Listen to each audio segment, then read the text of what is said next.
Erev Tov and good evening, everyone. We are in Parshas Vayikra and the Zera Shimshon in the sefer. It's Daf Tes, it's Os Gimel, section 3. And the Zera Shimshon is going to discuss a subject that comes right out of the first two psukim in our Parsha of Parshas Vayikra, of course, beginning sefer Vayikra. So let's jump right in and read those two psukim and then get started in the Zera Shimshon. Pasuk Aleph, this is Perak Aleph, Pasuk Aleph in sefer Vayikra. Vayikra el Moshe, and God called to Moshe, Vayadaber Hashem Elov, and God spoke to him, May Ohel Moed Lemor, from the Ohel Moed, saying, that pasuk I'm just reading to get us into the flow. The Zera Shimshon is actually going to comment on the next pasuk, pasuk Beis.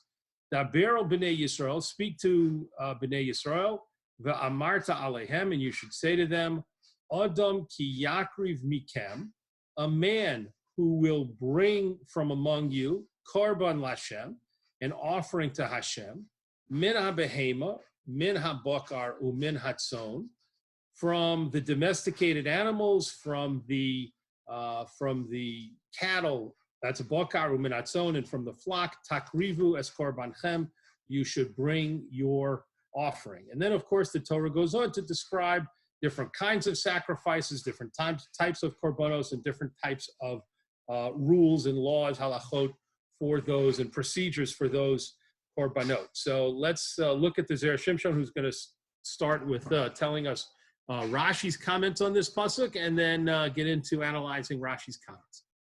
Pasuk. The pasuk says, and we just looked at this, it's pasuk Beis, Adam ki yakriv mikem. A man, when he will bring close from among you. So the Zera Shimshon quotes Rashi, Pirush Rashi. Rashi explains, Kishe Yakriv, when he will bring close, Bekorbanos Nedava Diber Ha'inya. This matter is talking about offerings of Nedava, of voluntary offerings. And we'll get back in a moment or two to that word Nedava and what its specific usage is here in Rashi. So Rashi continues, Adam Lama Ne'amar, why? This is actually the next Rashi, the second Rashi on the pasuk. Adam, why did the Torah, Lama Nemar, why did the Torah use this word Adam? Ma Adam Harishon lo hikruv min hagezel, because it wanted to teach us that just like Adam Harishon, the biblical Adam, did not bring offerings from anything stolen, shehakol hayashelo, because everything in the world belonged to him, right? Think about Adam Harishon. He couldn't steal something from someone else because he was there alone. So he could bring a korban from anything he wished and would never have a problem of it being a stolen object. Afatem lo takrivu min hagezel. Also, you should not bring sacrifices, should not bring offerings from anything that is stolen. Ad kan lashono, until here is of the language, a quote from Rashi. So let's just pause for a second and understand exactly what Rashi's saying before we get into the Zera Shimshon's questions and analysis. Okay? So Rashi tells us two things. The first thing Rashi tells us is that when this pasuk and this section of the Torah talk about korbanos, it's talking about a specific type of korbanos, namely nedava, voluntary korbanos. There are two ways that a person can make himself or herself obligated to bring a sacrifice. What I mean by that is there might be certain events that happen that the event itself obligates a person to bring a sacrifice. But putting that aside, let's imagine you just have a person going about their daily business. Nothing is happening that obligates that person. Nothing has happened that obligates that person to bring any kind of offering, right? No particular event, no particular holiday. But that person can obligate himself or herself, a man or a woman can obligate themselves to bring a sacrifice if they make a neder, a vow, or if they make a nedava, a gift. And those two terms are actually very important to understand the difference between them for the purpose of understanding this piece in the Zera Shimshon. If a person makes a neder, a vow to bring a sacrifice, what that means is they're not referring to any specific animal. They're just making a general obligation, to accepting upon themselves a general obligation to bring a sacrifice. Okay, so a person might say, and and perhaps something good happened in their life and they want to show appreciation to Hashem, or perhaps they're concerned about something and they want to bring whatever motivates them. A person might say that they take upon themselves they obligate themselves to bring a sacrifice, right? That's a neder. So now they're obligated to bring a sacrifice. If a person, on the other hand, makes a nedava, that means they go over to a specific animal and they say, that the person obligates himself or herself to bring that specific animal as an offering, as a korban. That's called a nedava, a gift. And there's a very important difference between those two situations in the following illustration. Let's imagine the first guy who made the neder and said that he took upon himself to bring an offering, then goes over and to a specific animal and says, okay, I have an obligation upon myself to bring a sacrifice. I'm designating this particular animal as the animal I'm going to bring. And let's imagine that animal dies before he has a chance. So the next morning he gets up, he wants to bring it to the Beis HaMikdash, and the animal is dead in the barn, right? The law is that he has to find another animal because he hasn't fulfilled his obligation. He took upon himself an obligation, and again, himself or herself, they took an obligation to bring a sacrifice in general. That was the obligation. Then this specific animal was designated. Animal died, you can't bring it. If anything happens that makes it impossible for you to bring, you have to fulfill the obligation you took upon yourself, the neder, and bring another animal in the place of the one that you designated. Okay. However, the person who made the nedava, the person who made the gift promise, in other words, they obligated themselves to bring a specific animal from the start. They walked over to a specific animal and said, I'm going to bring this animal as a sacrifice. The next morning, if that animal is dead, then they can't bring it as a korban. You know, that's a sad state of affairs and a disappointing state of affairs that the person won't be able to fulfill their pledge to bring that animal, but the animal died and they have no further obligation because they said, I'm going to bring this animal. Well, now this animal is obviously cannot be brought as a sacrifice. So that's the difference between a neder, a pledge for sacrifice, and a nedava obligation for a sacrifice. And I mention it here because as we see later on, that's going to become very important in the analysis that the Zera Shimshon is going to offer us. But for right now, let's just realize that Rashi tells us that the psukim we're dealing with right now, the pasuk beis that we read about a person bringing a korban, Rashi says it's talking about a korban nedava, where a person went to a specific animal and said, I'm going to bring this animal as a sacrifice. That's the case of a nedava, a gift, a commitment to bring a gift of a specific animal. That was the first Rashi. The second Rashi focused on the word Adam, and the reason Rashi focused on that word and asked why was this word used here is twofold. The first thing is the Torah didn't need to mention the word Adam or any word that means a man or a person. It could have just said Hamakriv, someone who brings a sacrifice, and then it could have continued saying they should bring it from these animals, and then it could have continued on. It didn't have to say Adam. That's point number one. And number two, in general, when we talk in the Torah about a person bringing a sacrifice, the word that's almost universally used is ish. Why here, Rashi says, did the Torah, first of all, use any specific word to identify a person? And why did it use Adam instead of ish? So Rashi answered, as we read a few moments ago, Rashi answered because the Torah wanted to hint to us or teach us a very important lesson that just as Adam, and that's why it used the word Adam, just as Adam Harishon, just as the biblical Adam brought all offerings from things that couldn't possibly be considered stolen, so too when we bring a sacrifice, we should make sure that it's not something that could possibly be stolen. Good, that's Rashi. Now, let's move down to the second paragraph where the Zera Shimshon is going to initiate a series of questions on what Rashi had to say. Makshin, the commentators ask, Lama hefech Rashi? Why did Rashi switch the order of the words in the psukim when he commented on them? Shemitchila hayulo lefaresh milas adam. First, Rashi should have explained the word adam because it comes first in the pasuk. V'achar kach ki yakriv, and afterwards he should have explained the phrase ki yakriv, when a person, when a man brings an offering. Demaire bekorbanos nedava. And Rashi could have said that that phrase is talking about offerings which are brought as nedava, as a gift offering, like we mentioned a few moments ago. So Rashi's, when you look back at the pasuk, it's very clear. If you go back to the first line of Os Gimel of the section that we're doing, you'll see the quote from the pasuk says, "Adam ki yakriv mikem," a man, when he will bring from among you an offering. So Rashi says, so the Zera Shimshon says Rashi should have commented first on the word Adam and then on the words ki yakriv, but he didn't do that. Rashi commented, the first Rashi on this pasuk talked about ki yakriv, and then Rashi talked about the word Adam. So he did it in reverse. For some reason, which we don't know yet, Rashi decided to first talk about the later words, ki yakriv, and then go back and comment on the word Adam, which is exceedingly rare. That's Rashi always talks about the words in a pasuk in their order from the pasuk. In the order they are in the pasuk, that's how he comments on them. But here Rashi departed from that general practice and commented on the words out of their order, not in their order that they are presented in the pasuk. That's question one. The ode, and another question, yesh lahakshos, we can ask, ma tzorich lilmod zeh me'adam harishon. Why do we need to learn this law about not bringing a stolen animal as a sacrifice from this teaching about Adam Harishon?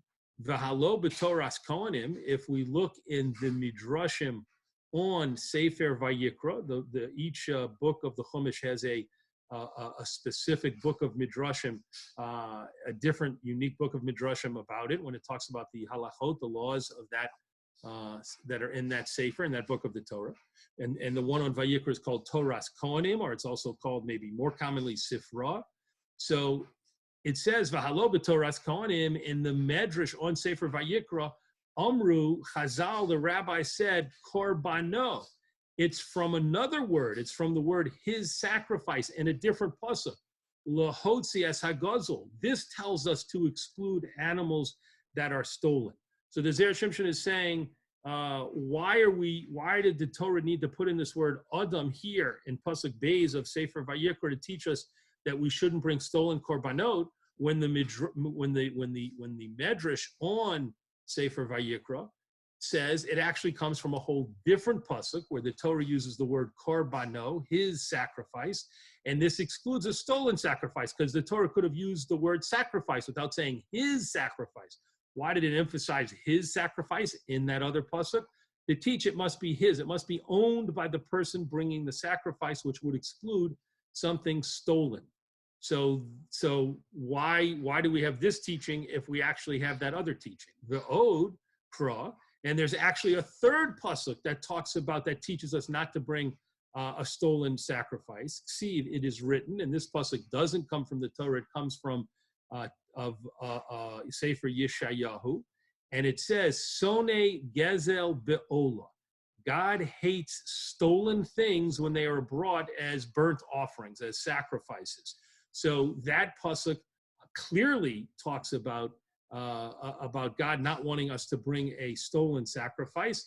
And so the Zera Shimshon in this little paragraph is asking, why did the Torah need, according to Rashi at least, did the Torah need to teach about Adam Harishon and the fact that he never brought a stolen sacrifice to teach us about not bringing stolen sacrifices? We could have chosen from two other psukim, the one where it uses the word korbano, which is the choice of the Toras Kohanim, that tells us not to bring a stolen sacrifice. But we have the pasuk in Yeshayahu, which talks about God hating the korbanos. So basically, Zera Shimshon is asking really fundamentally, why do we have three different psukim that are teaching us in the Torah, one in Sefer Yeshayahu, and how do they fit together? How do we articulate these three psukim? Next question. Mahu hatam shenosan shehakol hayashelo. Why do we give the reason regarding Adam Harishon that everything was his? Why does it explicitly spell out that Adam Harishon didn't bring a stolen sacrifice because everything belonged to him? Wouldn't it have been enough to just say Adam Harishon didn't bring anything, offerings that were stolen, visulo, and you don't have to say anything more than that? because we knew, of course, we know the circumstances that Adam Harishon lived in. We knew that everything belonged to him, and that if he brought a sacrifice, it couldn't have possibly belonged to another person. So why did Rashi need to spell that out about Adam Harishon, that it couldn't possibly have belonged to someone else? That seems to be an obvious point, and one we would have readily understood without Rashi spelling it out. Ube'emes, one more question the Zera Shimshon wants to get in before he begins to answering the questions. Ube'emes, and in truth, shegam al hakra gufe, on the pasuk itself about, you'll see he's talking about this pasuk in Sefer Yeshayahu, that God hates stolen things. Yesh lahakshos, we can ask a question on that pasuk. Not just are we asking questions on the pasuk here, pasuk Beis in Sefer Vayikra, but we could also ask on the pasuk in Sefer Yeshayahu. Demahu haloshen sone gezel be'ola. What exactly is this language that God hates something stolen when it comes to burnt offerings? Im isa de korbono, if the Torah itself has already stated that a korban has to be his, has to belong to the person who's bringing it, lahotzi as a gozel, to exclude something stolen, a stolen animal, pshita, then it's obvious sheshone oso, that God hates the korban. In other words, if the Torah teaches us that God says, don't bring stolen animals, so we understand that God is opposed to that. That's not something he wants us to do. God, so to speak, hates that idea of bringing a stolen korban. We already know that. So why did the pasuk in Yeshayahu have to state that God hates a stolen korban?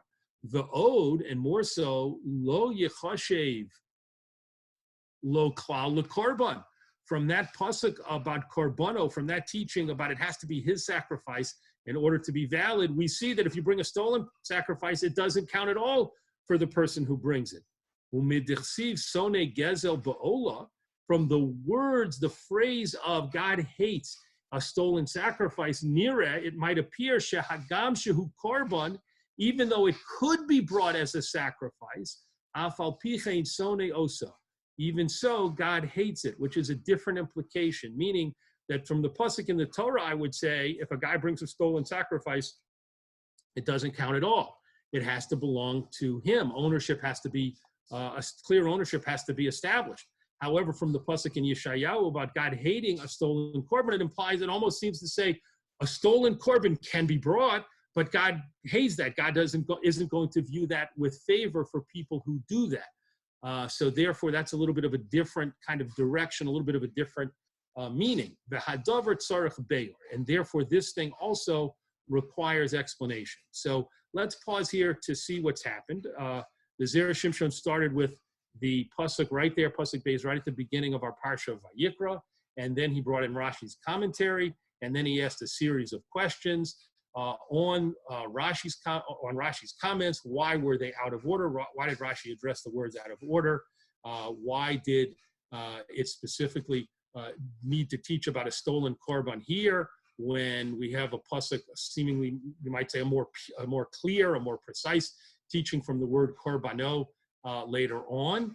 And then why did Rashi specifically spell out that everything belonged to Adam Harishon? That was obvious, the Zera Shimshon says, and we would have known it. And then lastly, the Zera Shimshon asked a question about the pasuk in Yeshayahu and how it seems to give a little bit of a different connotation than the pasuk of Korbano in the Torah.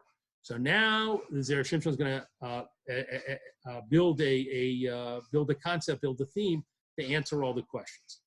We are in the second column, second paragraph. V'yesh lomar, and we can say, demilas adam dehacha, the word adam here in our pasuk, demashma ma adam harishon lo hikriv min hagezel, that implies the comparison to Adam Harishon, who did not bring any kind of stolen offerings. Kemoshe Pirish Rashi, as Rashi explained, who Pirish lepasuk sone gezel ba'ola. It is an explanation that goes along with the pasuk in Yeshayahu about sone gezel ba'ola. Umeforish b'mai kemaire, and it explains what that pasuk is talking about. The I begezel mamish, because if we were talking about something stolen outright if we were talking about a case where a guy went and to someone else's backyard and stole their animal and then just brought it right to the Beis HaMikdash and tried to bring it as a sacrifice, pshita de lo itzderich. Certainly we would not need any other psukim, meaning neither the pasuk here about Adam nor the pasuk in Yeshayahu. We wouldn't need either of those two other psukim to learn that that case isn't going to be okay. The mikorbano nafka, because that is exactly what the word korbano, his sacrifice, is teaching us. It's teaching us that where you outright go and steal something from another person, you can't bring that as a korban. So the Zera Shimshon is already putting into place, are starting to build his answer, and the first step in that process is he wants us to separate in our minds the pasuk about korbano and our pasuk here about Adam and the pasuk in Yeshayahu about Sone Gezel Be'ola. So we should split the three psukim in our minds, kind of a 1 versus 2 situation. The pasuk of korbano that says his korban is the source that teaches us that outright, something that is stolen outright. You steal an animal from another person, you try and bring it as a korban. Nope, it has to be the korban that has to belong and clear ownership from the person bringing it. It can't be something he stole from someone else. Put that on the shelf. That's a solid teaching from the word korbano. So what is our pasuk talking about here when it also teaches that Adam didn't bring stolen korbanos, so we shouldn't bring stolen korbanos? Zera Shimshon hasn't taught us that yet. But what he has taught, what he has said to us is, that's teaching you something different, not a clear-cut case of stealing. He'll tell us, he's foreshadowing that he's going to tell us what it is, but he hasn't told us yet. All he has told us is it's separate and it's a different kind of case. And so too the pasuk in Yeshayahu is also talking about that kind of case, which is different, and it doesn't involve outright theft. Okay, let's continue. Elahacha, but here in our pasuk about Adam and pasuk Beis in our Parsha, Mayre b'mamon hamutel b'safek.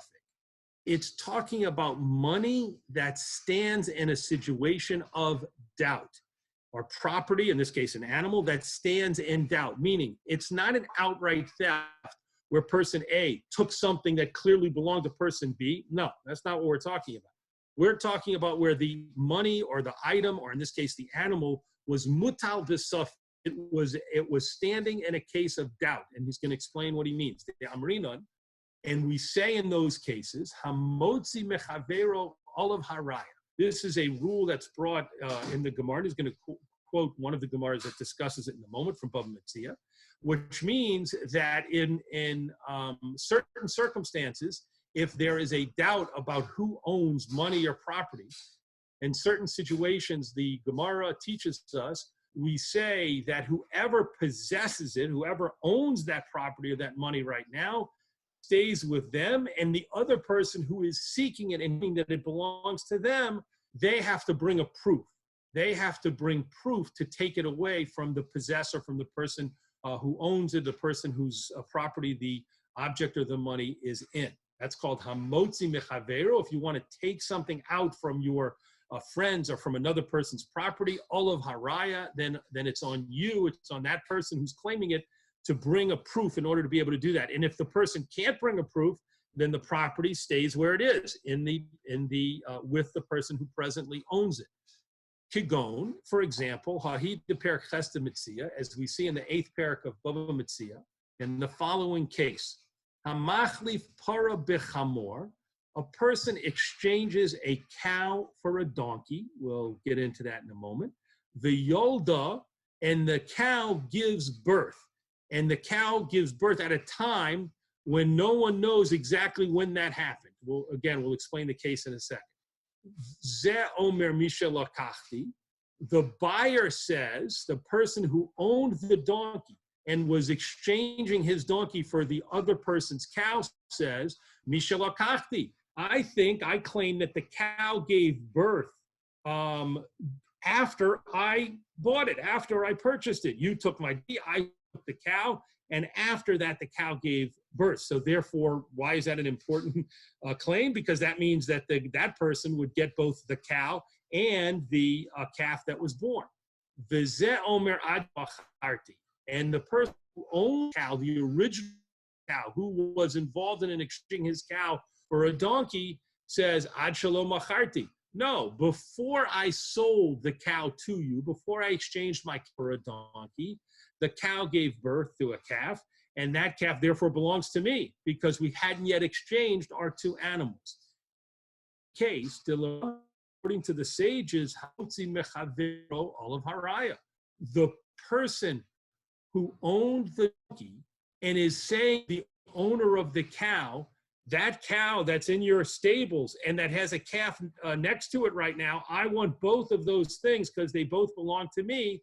That person, Olav Haraya, has to bring a proof that the calf was born after the exchange was transacted, after the exchange was finalized and legal.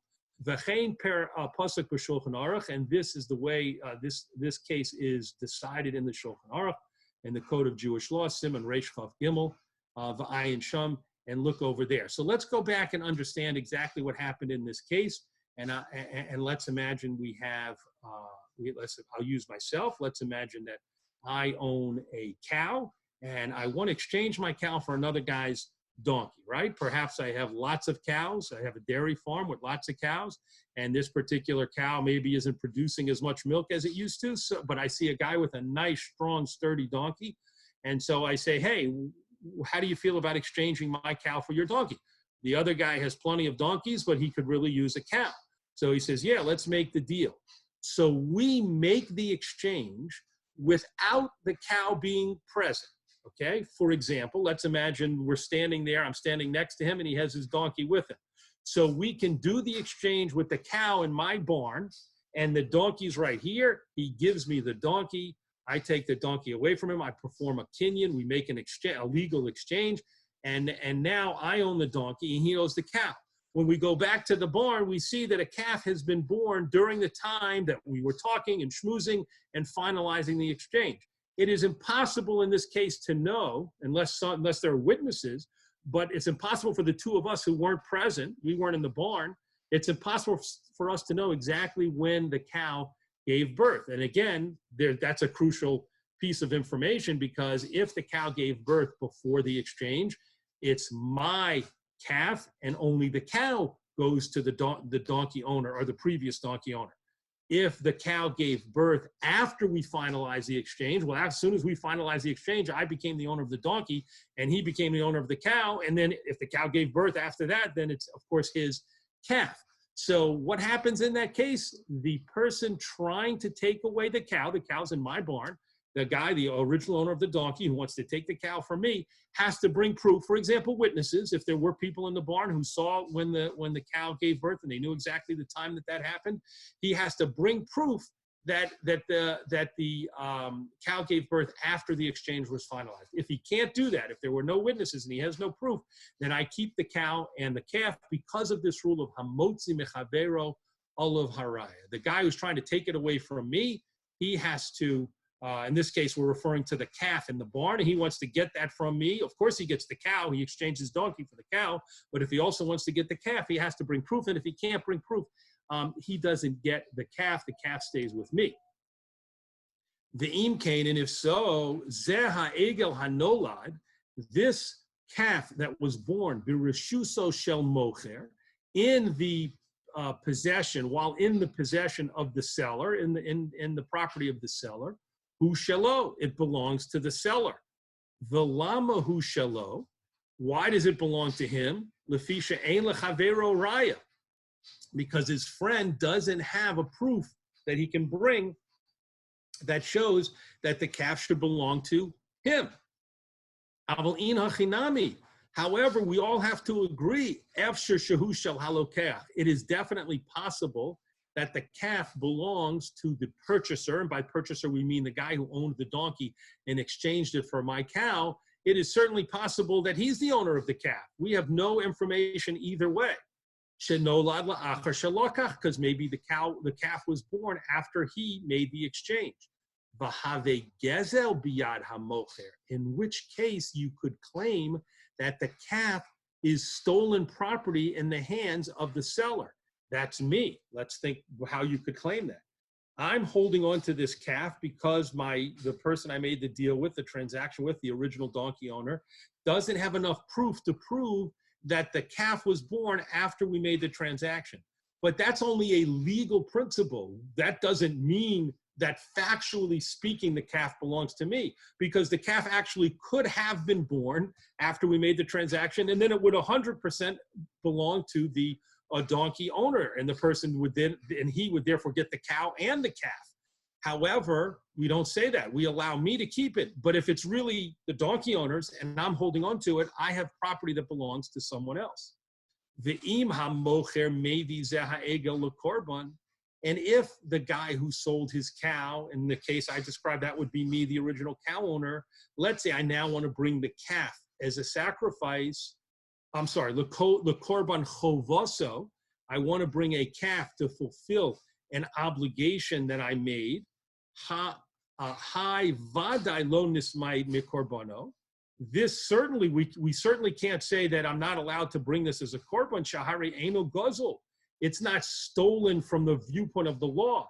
Hoil she'ikvo biyado, because he held it back in his hand, birishus bezdin, with the permission of the bezdin, right? The court can't look at me and say, you're an outright thief. You stole this calf. No, they ruled. It's their ruling. It's the halacha of hamotzi mechavero olav araya. It's that ruling that says I get to keep the calf. However, I am not the definitive owner of the calf. That's the problem. Ella shelo yotza shapir yedei chovas nidro. But the problem would be that I made an obligation on myself when I took a neder to bring a korban that definitely belonged to me. And when I bring this calf, even though I haven't stolen it for sure, and I actually have this calf in my possession with the ruling, with the authority of the Beit Din, who's going to say I keep it unless the donkey owner can bring a proof. Nonetheless, I'm not fulfilling my obligation, because part and parcel of my obligation was to bring an animal that clearly belonged to me. And the calf does not clearly belong to me, which is a very unusual situation, since the Bezdin ruled I get to keep the calf. However, in terms of the korban, it would be problematic. And the Zera Shimshon is going to continue to explain this. Dumya, this is similar, lemai de amrinon beparakama de chagiga, to a Gemara in the first parak of Meseches Chagiga, that states, Kol davar shebechova lo yovo ella min hachulin. Every obligatory type of sacrifice can only come from chulin. Chulin means non-sacred property, regular things that a person owns that have no sacredness, no holiness, no kedusha. They have no status of kedusha. They weren't in any way given a status of holiness or kedusha. That's chulin, regular, individually owned property that was never designated for a sacrifice or anything like that. So if you have an obligation to bring a sacrifice, you have to make sure that the animal you're going to designate and bring is chulin, is from property that has no sacredness already placed on it, no kedusha, no holiness already placed on it. The afkan, and so too over here, meaning just like the Gemara in Chagiga is teaching us, that when you want to bring a korban, you have to make sure and verify that that animal has no previous kedusha, no previous sacredness or holiness that was placed on it. And it is you who are saying, I'm going to make this animal that will be brought as a korban. You're putting that kedusha on it, that designation, from ground zero, from scratch. There's no previous kedusha on this animal. So too, hachova sheyesh lo, there. So too here, the obligation that a person has to bring when he makes a neder, a vow to bring a sacrifice, sheyesh lo, that he has upon himself. He has to verify and make sure that the animal is completely his, 100% without a question. And if he brings an animal which there's any doubt about, for example, in our case of the calf, there's a doubt about exactly who owns it, even though I'm entitled to keep it. Still, there's a doubt. Lo yotzi yedei nidro, then the person is not considered having fulfilled his vow. Ella misafek, except from doubt. So if you do bring the calf as a korban, you will be allowed to do so. However, it might, you haven't definitely fulfilled your vow. Aval im yavi zeh ha'egel b'toras nedava. But what would happen if the owner of the cow, the original owner of the cow, says, okay, they told me I can keep the calf, and now I'm going to designate this calf as a korban, as a gift, meaning I'm not putting upon myself the general obligation to bring a sacrifice. That's where I would make a neder. If we go back and remember what we said in the very beginning, I'm not taking upon myself the obligation, a general obligation to bring a sacrifice. I'm saying this specific animal, this specific calf, taking upon myself to bring it as a sacrifice. Then what would happen? Salkadatoch, you might think, Lomar, that we would say the korban choshev have, that's considered a valid korban. That's fine. There's no problem in that case to bring it. In the case of nedava, you might think it would be fine to bring this specific animal because you designated this specific animal as opposed to having a general obligation upon yourself to bring a sacrifice. Mishum hachi, and it's because of these kinds of cases, ksiv, adam, that the Torah in Pasuk Beis wrote the word adam. Ma adam harishon lo hikriv min hagezel, shehakol hayashelo. Just like Adam Harishon did not bring any sacrifices from stolen property because everything belonged to him. What does that mean? Shelo hayalo safek. He had no doubt at all about ownership. Bishum davar, in any way. There was no question. There couldn't be a question about ownership when it comes to Adam Harishon because there were no other people who could conceivably make a claim that the animal he wanted to bring as an offering belonged to them. Dilmahu Mishel Chavero, that perhaps Adam had to think maybe this belongs to someone else. That was not the case. So the Zera Shimshon is telling us the reason that it's this pasuk here, where Rashi brings the teaching of Adam ki Yakrib, and the Torah uses the word Adam. Rashi says to teach us that we have to think of Adam Harishon, is because the lesson is not to teach us that we can't go steal something. That we already know from a different pasuk, from Korbono. Is to teach us that there has to be no conceivable doubt about the animal, the ownership of the animal we want to bring, just like by Adam Harishon, there was no conceivable doubt, as the Zera Shimshon continues. Afatem lo sakrivu min hagezel. So too you should never bring something that could possibly be considered stolen. The lo min hagezel mamish, we don't mean something literally that you stole from someone else. Shahare lazek siv korbano, as we mentioned, that is excluded. That possibility is excluded from the word korbano, the separate teaching korbano v'lo min hagezel. It has to belong to the person. Sacrifices have to belong to the person bringing them, and they can't be outright stolen. Ela midaber shehu safek gezel. But rather, we're talking here about something which possibly could belong to someone else. And we don't need to teach this regarding when you take a neder and you have a general obligation to bring a sacrifice, as we mentioned before. Ela kisheyakriv korbanos nedava. Rashi tells us this pasuk is teaching us about where you want to bring a korban nedava, meaning you don't have a general obligation. You're just talking about this specific animal, in this case, the calf. Diber ha'inyan. That's what this pasuk is referring to. Umishum hachi itzterich adam, and therefore we needed the Torah to use the word adam lomar, to say ma adam harishon lo hikriv, just like Adam Harishon brought things that could not possibly belong to someone else. Again, that's the key that the Zera Shimshon is teaching us.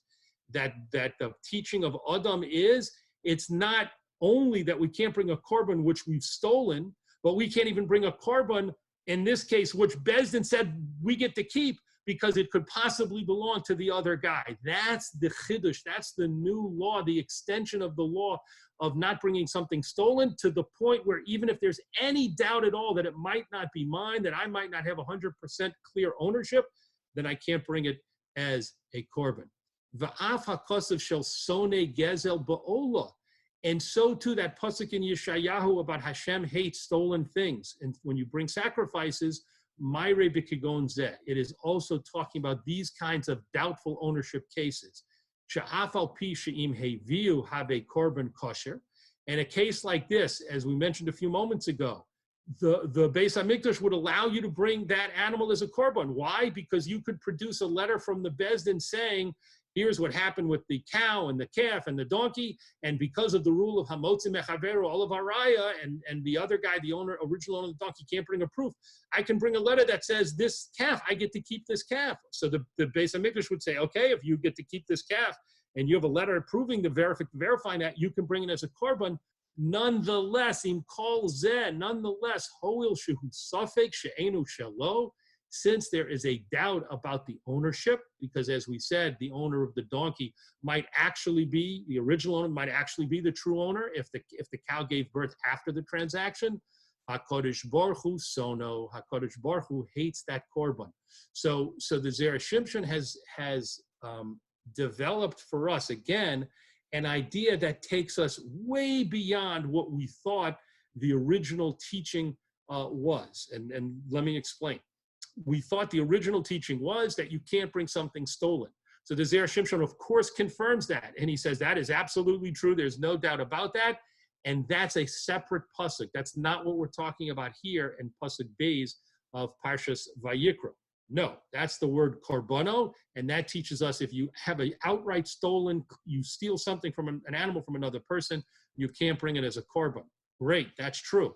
Now, though, we're going much further than that, and we're saying that even if there's a suffix, even if there's any doubt about the ownership of this animal that you want to bring as a korban, and even if the Beis Hamikdash would accept this animal as a korban because you can show that you were entitled to hold on to it, like the case of the calf, even so, there's a doubt and you shouldn't bring it as a korban because of that doubt, and that's what the pasuk is teaching us, and that's what the pasuk, and when I say the pasuk, I mean our pasuk here about Adam HaRishon, who, when he brought it a sacrifice, it couldn't possibly belong to anyone but him, so therefore there was no doubt about the ownership.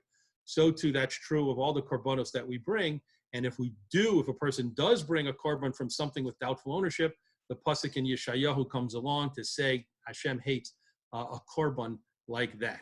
So certainly there's a lot to see here from the limud itself that the Zera Shimshon is giving us. And of course, a major takeaway in terms of the musar of it all is that we have to be exceedingly careful, as all of us are. None of us would ever go into someone's yard and steal something. We're not ganavim, we're not gazlanim. However, are we very careful and very makbid and very particular about situations where there's doubtful ownership? And so the Zera Shimshon says, be exceedingly careful even in such cases, to make sure that before you say something is definitely yours and you can have full rights to it, absolutely verify that there's no possible other ownership involved with that particular money or that particular property. Yashar Koch to everyone for joining in the learning tonight.